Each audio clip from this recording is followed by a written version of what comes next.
Um Guia Seguro para o Céu, de Joseph Alleine. Introdução. Um fervoroso convite aos pecadores a que se voltem para Deus. Amados, reconheço alegremente que sou um devedor para com vocês, e como devo ser considerado um bom despenseiro da casa de Deus, estou preocupado em dar a cada um a sua porção. Mas a maior preocupação do médico é com aqueles pacientes cujos casos são mais questionáveis e perigosos. E a piedade do Pai está voltada especialmente para o filho moribundo. Da mesma maneira, as almas não convertidas precisam de uma fervorosa compaixão e uma pronta diligência para arrebatá-las, como tições do fogo. Portanto, é a elas que me dedicarei primeiramente nestas páginas. Mas aonde buscarei meu argumento? Como conquistá-las? Oh, se eu o soubesse, iria escrever-lhes com lágrimas. Iria chorar em cada argumento. Esvaziaria minhas veias para escrever. Pediria por elas ajoelhado. Oh, como eu ficaria grato se pudessem ser convencidas, se se arrependessem e se voltassem para Deus. Quanto tempo tenho labutado por vocês? Quantas vezes eu quis conquistar vocês? Para isso mesmo tenho orado e estudado todos estes anos, a fim de conduzi-los a Deus. Oxalá eu pudesse fazer agora. Porventura vocês ainda se convencerão? Mas, ó Senhor, quão incapaz eu sou para esse trabalho. Pobre de mim! Com que poderei traspassar as escamas do Leviatã ou fazer o coração sentir que é tão duro quanto a mais dura pedra? Irei e falarei aos sepulcros e esperarei que os mortos me obedeçam e venham para fora? Farei um discurso às rochas ou falarei às montanhas pensando que elas se moverão com argumentos? Acaso eu farei o cego ver? Desde o começo do mundo, nunca se ouviu que um homem abrisse os olhos de um cego. Mas, ó Senhor, Tu podes traspassar o coração do pecador. Eu somente posso tentar armar o arco, mas Tu diriges a flecha entre as junções da armadura. Apaga o pecado e salva a alma do pecador que lança seus olhos sobre estas páginas. Não há outra entrada para o céu, senão a estreita passagem do segundo nascimento. Sem santidade, vocês jamais verão a Deus. Portanto, entreguem-se ao Senhor agora. Busquem-no agora. Entronizem o Senhor Jesus em seus corações e o exaltem em suas casas. Beijem o Filho e abracem as ofertas de misericórdia. Toquem seu cetro e vivam. Por que motivo morrerão? Não peço nada para mim mesmo, mas para que vocês sejam felizes. Este é o prêmio a que aspiro.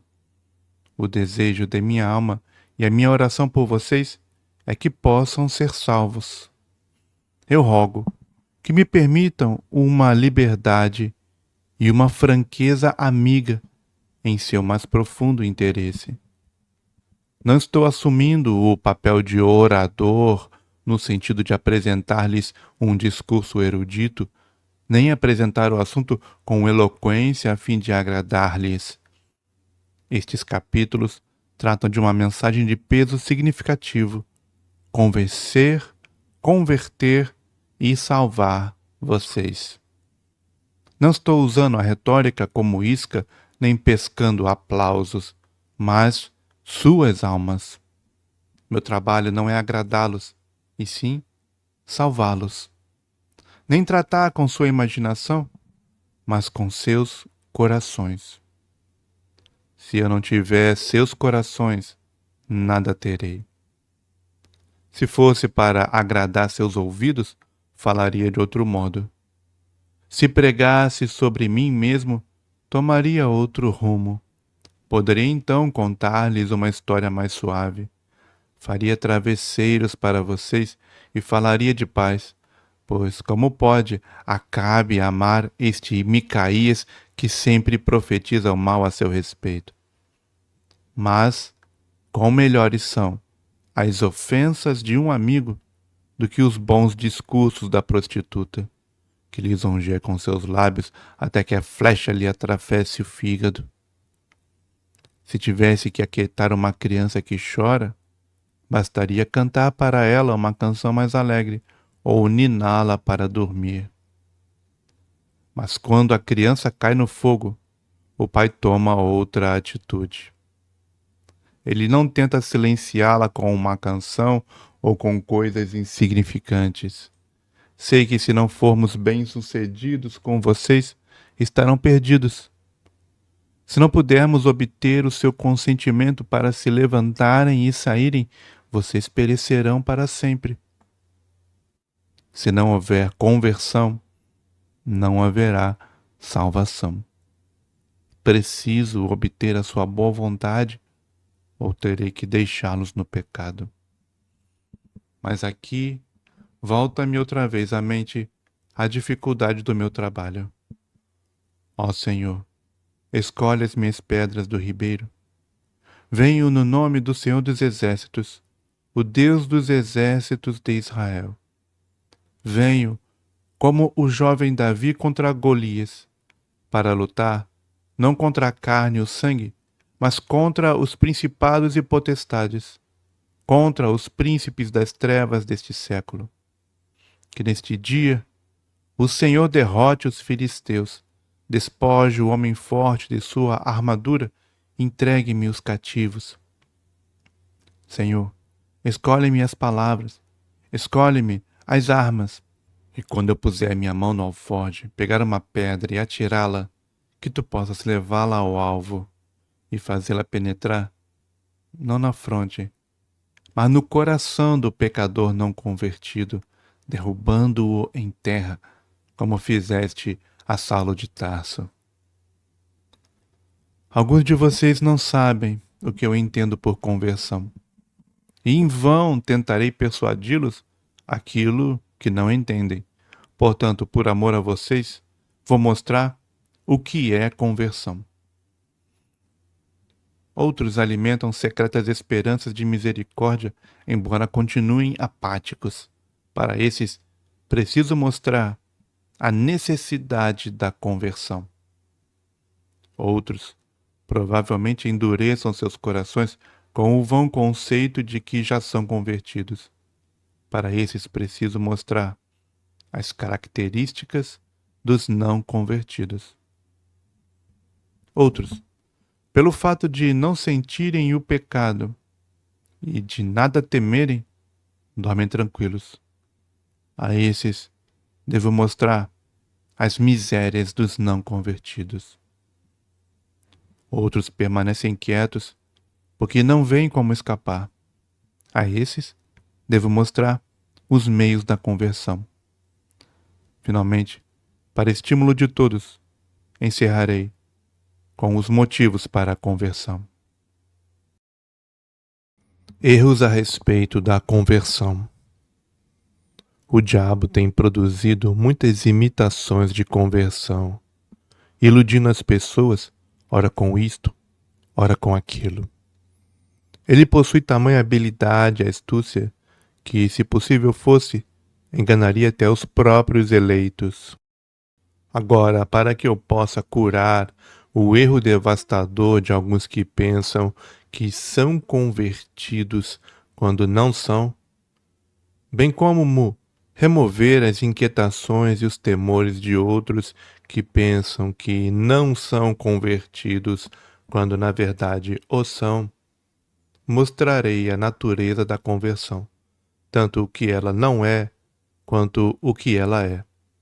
Vamos começar com o aspecto negativo. Conversão não é professar o cristianismo. O cristianismo é mais que um nome. Se dermos ouvidos a Paulo, veremos que o cristianismo não se fundamenta na palavra, mas no poder.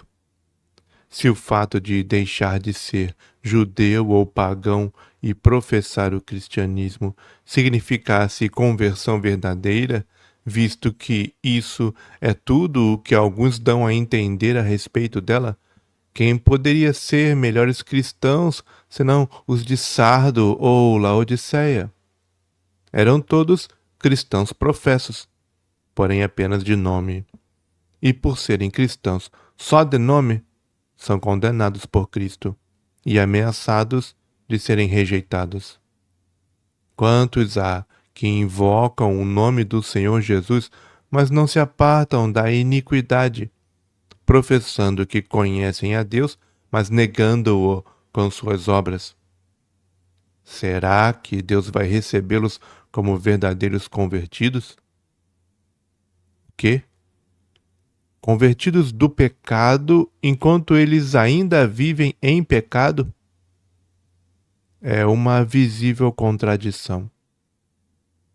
É claro que se o óleo das lâmpadas da fé não houvesse faltado, as virgens loucas nunca teriam sido impedidas de entrar.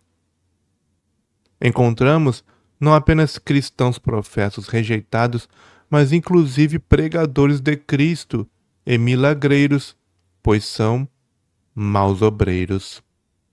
Conversão não é revestir-se das insígnias de Cristo no batismo. Ananias, Safira e Simão Mago foram batizados, assim como as demais pessoas. Quantos caem em erro neste ponto, enganando e sendo enganados, imaginando que a graça eficaz está necessariamente ligada à administração externa do batismo, de modo que toda pessoa batizada é regenerada, não apenas por observar a ordenação, mas também no sentido real e literal da palavra. Assim, os homens imaginam que, por haverem sido regenerados por ocasião do batismo, não necessitam de nenhuma outra obra. Mas se fosse assim, então todos os que tivessem sido batizados seriam necessariamente salvos, pois a promessa de perdão e salvação é feita em referência à conversão e regeneração. E, de fato, se a conversão e o batismo fossem idênticos, então seria conveniente que os homens levassem um certificado de seu batismo quando morressem, e mediante a apresentação dele, não haveria dúvidas quanto à sua admissão no céu. Em suma, se não há nada mais a acrescentar à salvação ou à regeneração, senão o fato da pessoa ser batizada, isto vai frontalmente contra o que dizem as Escrituras em Mateus 7, de 13 a 14, bem como contra muitas outras passagens. Se isto for verdade, não deveremos mais dizer estreita é a porta e apertado o caminho. Porque se todos os que são batizados são salvos, a porta é excessivamente larga. E nós daqui em diante deveremos dizer: larga é a porta e espaçoso o caminho que conduz à vida. Se isto é verdade, milhares podem entrar lado a lado, e nós não ensinaremos mais que os justos dificilmente serão salvos, ou que há necessidade de tanto empenho para apoderar-se do reino dos céus pela violência e de tanto esforço para entrar nele. Sem dúvida alguma, se o caminho é tão fácil como muitos supõem, ou seja, que é necessário um pouco mais do que simplesmente ser batizado e clamar: Senhor, tem misericórdia, não precisamos nos empenhar em buscar, bater e lutar, como requer a palavra de Deus, a fim de obtermos a salvação. Reafirmamos que se isto é verdadeiro, não diremos mais poucos há que a encontram. Será melhor dizermos poucos a perderão. Não diremos mais que dos muitos que são chamados, somente alguns são escolhidos, e que mesmo do Israel professo, somente o remanescente será salvo. Se esta doutrina é verdadeira, não mais faremos coro com os discípulos: quem então será salvo? Mas, ao invés disso, quem então não será salvo?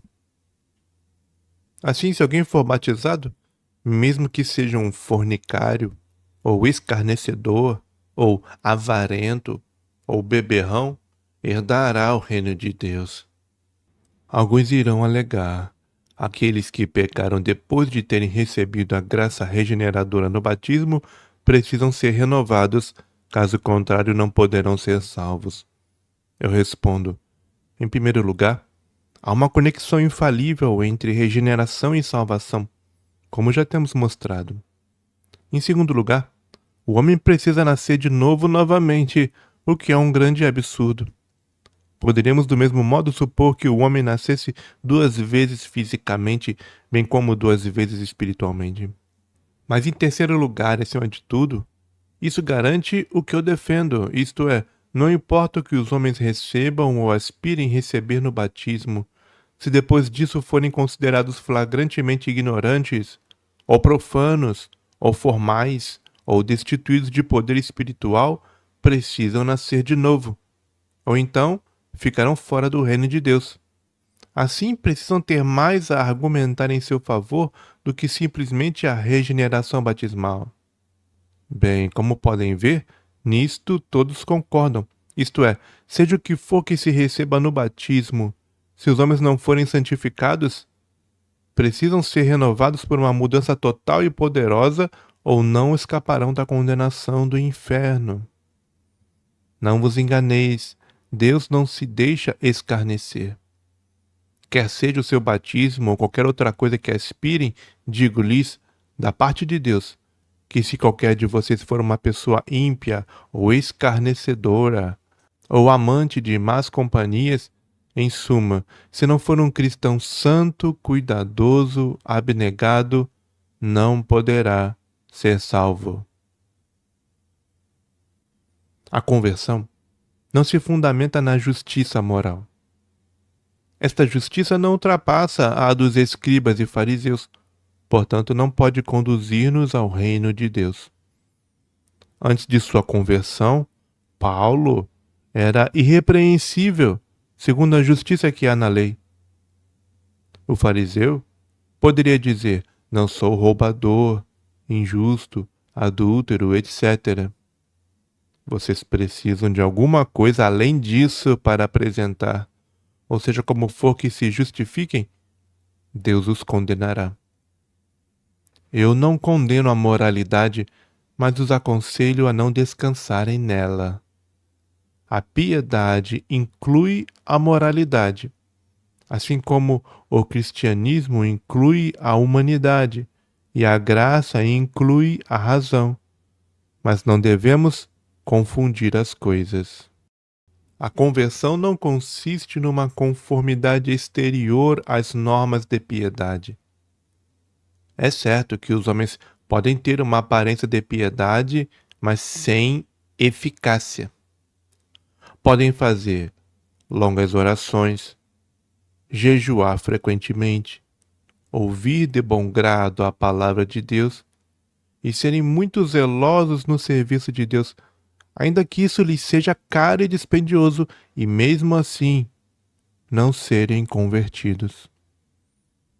Devem ter alguma coisa a mais para argumentar em seu favor do que simplesmente o fato de ir à igreja, dar esmolas e fazer uso da oração para provar que são verdadeiramente convertidos.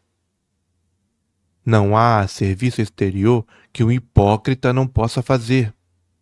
Até mesmo dar todos os seus bens para o sustento dos pobres e o seu corpo para ser queimado. A conversão não é apenas o aprisionamento da corrupção mediante a educação, mediante as leis humanas ou pela força da aflição. É comum e fácil confundir-se educação com graça. Mas se isso fosse suficiente, que homem haveria melhor que Joás? Enquanto seu tio Jeoiada viveu, ele se mostrou muito dedicado ao serviço de Deus e tomou sobre si o encargo de reparar a casa do Senhor. Mas neste caso, não foi nada mais, senão o resultado de uma boa educação durante o tempo em que o seu bom tutor viveu. Pois quando ele morreu, Joás revelou que era apenas um lobo enjaulado, logo depois caindo na idolatria. Em suma, a conversão não consiste em iluminação ou convicção ou mudança superficial ou reforma parcial. O apóstata pode ser um homem iluminado e um Félix pode ficar espavorido sob condenação. E um Herodes pode fazer muitas coisas. Uma coisa é alvoroçar o pecado somente por convicções. Outra coisa é crucificá-lo pela graça da conversão. Pelo fato de terem a consciência atormentada pelos pecados, muitos têm em alta conta o seu caso, confundindo miseravelmente a convicção com a conversão. Entre estes, inclui-se Caim, o qual poderia ter passado por convertido, andando pelo mundo para cima e para baixo como um homem enlouquecido sob a fúria de uma consciência culpada, até que ele a sufocou, dedicando-se à construção e aos negócios. Outros imaginam que, devido a haverem deixado seus caminhos devassos, as más companhias e alguns prazeres em particular, e havendo se transformado em pessoas sóbrias e civilizadas, são agora verdadeiramente convertidos. Esquecem-se que há uma enorme diferença entre ser santificado e civilizado. Esquecem-se de que muitos procuram entrar no reino dos céus, não estando longe dele e chegando bem perto do cristianismo, e contudo deixam finalmente de alcançá-lo. Enquanto são dominados pela consciência, muitos oram, ouvem, leem e reprimem os pecados deleitáveis, mas tão logo que ela se aquieta, eles voltam a pecar novamente. Quem poderia ser mais religioso que os judeus quando a mão do Senhor pesava sobre eles? No entanto, antes que passasse a aflição, já haviam se esquecido de Deus. Vocês podem ter abandonado um pecado incômodo e haver escapado da torpe corrupção do mundo, sem contudo haverem mudado a sua natureza carnal. Vocês podem pegar uma massa grosseira de chumbo e moldá-la na mais graciosa forma de uma planta, e depois na forma de um animal, e então na forma e feições de um homem, mas continuará sendo chumbo o tempo todo.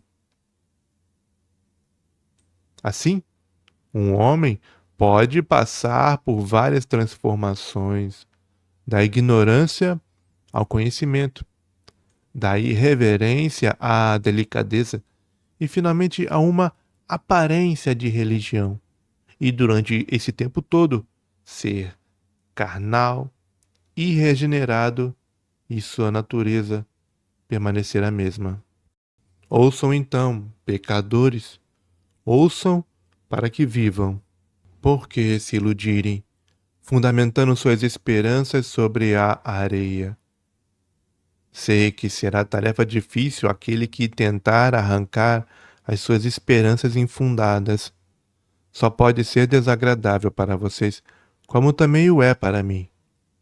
Faço isso como um cirurgião que, com o coração pesado, tem que cortar o membro gangrenado de seu querido amigo, porque é necessário fazê-lo. Mas entendam-me, amados, estou apenas derrubando a casa arruinada, pois caso contrário, ela vai desmoronar-se rapidamente e soterrá-los sob suas ruínas, para que eu possa construí-la, bela, forte e firme para sempre. A esperança do ímpio perecerá. Não seria melhor, ó pecador, deixar que a palavra de Deus o convença agora, enquanto é tempo, deixando de lado suas falsas e enganadoras esperanças, ao invés de permitir que a morte abra seus olhos tarde demais e você se ache no inferno antes que possa arrepender-se? Eu seria um pastor falso e infiel se não advertisse a vocês que, se não tiverem edificado suas esperanças sobre terreno melhor que aqueles já mencionados, então ainda estão em pecado. Deixem falar a consciência. O que querem apresentar em sua defesa? É que usam a vestimenta de Cristo? Que ostentam o nome de Cristo? Que são membros da igreja visível? Que têm conhecimento dos princípios religiosos? Que são civilizados? Que cumprem as tarefas religiosas? Que são justos em seu procedimento? Que têm a consciência atormentada pelos pecados? Declaro-lhes, da parte do Senhor, que tais argumentos jamais serão aceitos no tribunal de Deus. Tudo isso, embora seja bom em si mesmo, não vai provar que são convertidos e, portanto, não será suficiente para a sua salvação. Oh, atentem para isso. Tomem a decisão de voltarem rápida e completamente. Examinem seus corações. Não descansem até que Deus tenha completado a obra em vocês, pois devem ser pessoas diferentes ou estarão perdidos. Mas, se essas pessoas não são convertidas, o que dizer dos profanos? Estes, talvez, dificilmente leiam ou escutem este discurso, mas se há algum deles que o esteja lendo ou ouvindo, precisa saber, da parte do Senhor que o fez, que está longe do reino de Deus. Se é possível que aquele que faz companhia às virgens prudentes ainda pode ficar de fora, não será então muito mais provável que aquele que faz companhia às loucas seja destruído? É possível alguém ser sincero em sua conduta e não ser justificado diante de Deus? O que será de você então, ó homem miserável, cuja consciência lhe diz que é falso nas suas transações e na sua palavra? Se os homens podem ser iluminados e levados à prática externa dos deveres sagrados e ainda assim se perderem por não serem convertidos, o que será de vocês, ó famílias miseráveis que vivem sem Deus neste mundo? O que será de vocês, miseráveis pecadores, em cujos pensamentos Deus raramente está? Vocês que são tão ignorantes que não podem orar, ou tão descuidados que nem se preocupam com isso? Oh, arrependam-se e sejam convertidos, afastando-se dos seus pecados pela justificação. Refugiem-se em Cristo, a fim de obterem a graça perdoadora e renovadora. Entreguem-se a Ele para andarem com Ele em santidade. Caso contrário, jamais verão a Deus. Ó, se dessem atenção aos conselhos de Deus. Em nome dele, admoesto-lhes mais uma vez. Atentem para a minha repreensão. Abandonem a insensatez e vivam. Sejam sóbrios, justos e piedosos. Lavem as mãos, pecadores. Purifiquem os seus corações, ó vocês de duplo ânimo. Cessem de fazer o mal. Aprendam a fazer o bem. Mas se continuarem, morrerão.